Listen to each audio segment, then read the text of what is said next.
الحمد لله رب العالمين والصلاة والسلام على سيد الأنبياء والمرسلين محمد وعلى آله وصحبه أجمعين. أما بعد، يسرني بهجة وسرور الحمد لله إننا جالسون في رحاب جامعة أبي الحسن علي الحسني الندوي، ونلتقي اليوم في هذه الجلسة المباركة وفي هذه الحوار العلمية النافعة من كل جهة. وكل هذه الأشياء اعتقدنا ورتبنا هذا لنتأمل في سؤال عظيم من علوم القرآن: لماذا نزل القرآن مفرقا؟ ولماذا لم ينزل القرآن منجما في دفعة واحدة؟ وهذا السؤال قد سأله الكفار، ولكن الله سبحانه وتعالى أجاب إجابة مليئة بالحكم والعلم. اليوم إن شاء الله سيعرض طلابي الأعزاء وسيتكلمون عن هذا الموضوع، وتدور هذه الحوار إن شاء الله بين هذا العنوان. فهيا بنا إلى الاستماع.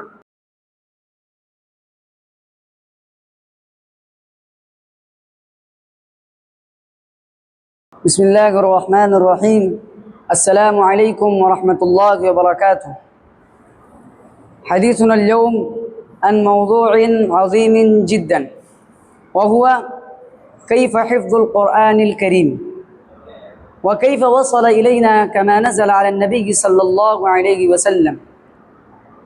فإن الإنسان عندما ينظر إلى الكتب القديمة يجد فيها التغيير والتحريف والاختلاف، ولكن القرآن الكريم بقي محفوظا لا يتغير. هنا برد سؤال مهم: ما السبب في هذا الحفظ العظيم؟ هل كان الصحابة يعتمدون على الحفظ فقط، أم كانت هناك كتابة وجمع منذ زمن النبي صلى الله عليه وسلم؟ في الحقيقية عندما تقرأ في كتب علوم القرآن تجد أن عناية المسلمين بالقرآن بدأت منذ اللحظات الأولى لنزول الوحي، ولذلك أسرى أن أول ما نبدأ به هو الكلام عن كتابة الوحي في عهد النبي صلى الله عليه وسلم. جزاك الله خيرا. نعم، القرآن الكريم كان يكتب في حياة النبي صلى الله عليه وسلم، ولم يكن الأمر مؤجلا إلى ما بعد وفاته. وكان النبي صلى الله عليه وسلم دعا بعض الصحابة ليكتبوا الآيات مباشرة، وكان من أشهر كتبة الوحي زيد بن ثابت وعلي بن أبي طالب وأبي بن كعب ومعاوية رضي الله عنهم. وكان النبي صلى الله عليه وسلم يقول لهم: ضعوا هذه الآيات في السورة التي يذكر فيها كذا وكذا.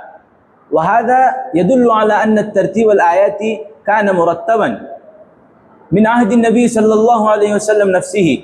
لكن هناك نقطة مهمة: القرآن القرآن الكريم مكتوبا، لكنه لم يكن مجموعا في كتاب واحد مثل المصحف الذي بين أيدينا اليوم.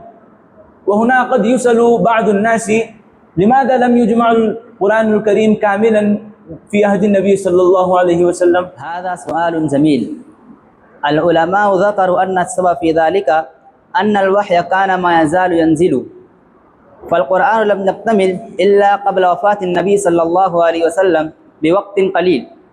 فلو جمع القرآن في مصحف واحد ثم نزلت آيات جديدة لاحتاج الأمر للتغيير مرة أخرى، ولهذا بقي القرآن مكتوبا في أماكن متعددة ومحفوظا في صدور الصحابة. وأحب أن أؤكد نقطة مهمة: الصحابة رضوان الله عليهم أجمعين كانوا أقوياء جدا في الحفظ، فكان الواحد منهم يسمع الآيات ثم يحفظها بسرعة عجيبة. ولذلك اجتمع للقرآن أمران عظيمان: الكتابة في السطور والحفظ في الصدور. ولكن بعد وفاة النبي صلى الله عليه وسلم حدث أمر جعل الصحابة يفكرون في جمع القرآن في مصحف واحد. نعم، وهنا تبدأ حلة جديدة من مراحل تدوين القرآن. بعد وفاة النبي صلى الله عليه وسلم وقد حروب الردة، وفي معركة اليمامة استشهد عدد كبير من حفاظ القرآن، فلما رأى عمر بن الخطاب رضي الله عنه ذلك خاف أن يذهب شيء من القرآن بموت الحفاظ، فجاء إلى أبي بكر رضي الله عنه وقال له: ينبغي أن نجمع القرآن قبل أن يفوت الأمر. ولكن أبا بكر توقف قليلا وقال: كيف نفعل شيئا لم يفعل رسول الله صلى الله عليه وسلم؟ وهذا يدل على عظيم احتياج الصحابة للدين، فهم لا يتكلمون في أمر الدين بسهولة ولا يقدمون على شيء حتى يتأكدوا من صحته ومصلحته. إلى مركز التسويق، وأحيانا أنت تذهب في جرنة وأنت تتلذ من الأنشطة الخارجية، تعرف.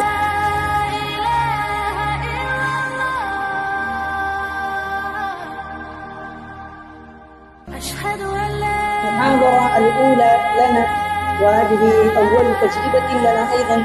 فاليوم إن شاء الله أنتم وجدتم ما هي أحسنت يا أخي، وهذه فعلا من أعظم المواقف. فبعد الحوار والمراجعة شرح الله صدر أبي بكر رضي الله عنه لفكرة جمع القرآن، ثم بدأوا يفكرون من الشخص المناسب لهذه المهمة العظيمة، فوقع الاختيار على زيد بن ثابت رضي الله عنه، ولم يكن الاختيار أمرا عاديا، بل لأنه كان من كتبة الوحي وشهد نزول القرآن، وكان معروفا بالذكاء والأمانة والدقة، حتى إن زيدا رضي الله عنه قال: والله لو كلفوني نقل جبل من الجبال ما كان أثقل علي من جمع القرآن. وهذا يدل على أن الصحابة رضي الله عنهم كانوا يشعرون بعظمة هذه المسؤولية. لكن هنا سؤال مهم: كيف جمع زيد بن ثابت القرآن؟ هل اعتمد على حفظه فقط؟ الجواب لا، بل كان شديد التثبت والدقة. كان لا يكتب آية حتى يجدها مكتوبة عند بعض الصحابة ويشهد عليها شاهدان، يعني كان يجمع بين الحفظ والكتابة معا. هذا يدل على أن جمع القرآن لم يكن عملا عشوائيا، بل كان عملا دقيقا. وبعد انتهاء الجمع بقيت الصحف عند أبي بكر رضي الله عنه، ثم عند عمر رضي الله عنه، ثم عند حفصة رضي الله عنها. ولكن مع مرور الزمان ظهرت مشكلة آخر احتاجت إلى الحل. نعم، المشكلة ظهرت عندما اتسعت الدولة الإسلامية ودخل كثير من الناس في الإسلام، فصار المسلمون في الشام والعراق ومصر وغيرها يقرؤون القرآن بلهجة مختلفة، وبدأ بعض الناس يقول: قراءتي أفضل من قراءتك. وهنا خاف صحابي حذيفة بن يمان رضي الله عنه وقال له: أدرك أمة قبل أن تختلف في القرآن. وهنا تظهر حكمة عثمان بن عفان رضي الله عنه وبعد نظره. فجمع عثمان رضي الله عنه كبار الصحابة وأمر بنسخ الصحف الذي جمع في عهد أبي بكر رضي الله عنه، ثم أرسل نسخا من المصحف إلى البلاد الإسلامية المختلفة، وأمر أن تكون الكتابة على لغة قريش، لأن القرآن نزل بهذه اللغة، ولم يكن هدف عثمان رضي الله عنه التضييق على الناس، بل كان هدفه جمع الأمة ومنع الاختلاف. ولهذا سمي المصحف الذي بين أيدينا اليوم المصحف العثماني، وهذا من أعظم الأعمال التي قام بها عثمان رضي الله عنه للأمة الإسلامية. وبعد هذه المراحل كلها نفهم حقيقة عظيمة جدا، وهي أن الله تعالى حفظ القرآن بأسباب عظيمة متنوعة. فالقرآن حفظ في القلوب وكتب في السطور وجمع بعناية شديدة ونقل إلينا جيلا بعد جيل، ولهذا بقي القرآن محفوظا إلى يومنا هذا، لا يستطيع أحد أن يزيد فيه حرفا أو ينقص حرفا. وصدق الله تعالى حين قال: إنا نحن نزلنا الذكر وإنا له لحافظون. بسم الله الرحمن الرحيم.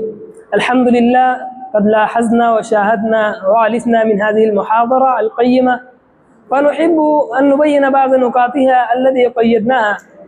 كان العنوان جميلا قيما ما شاء الله، وهو كيف وصل إلينا القرآن كما نزل على النبي صلى الله عليه وسلم.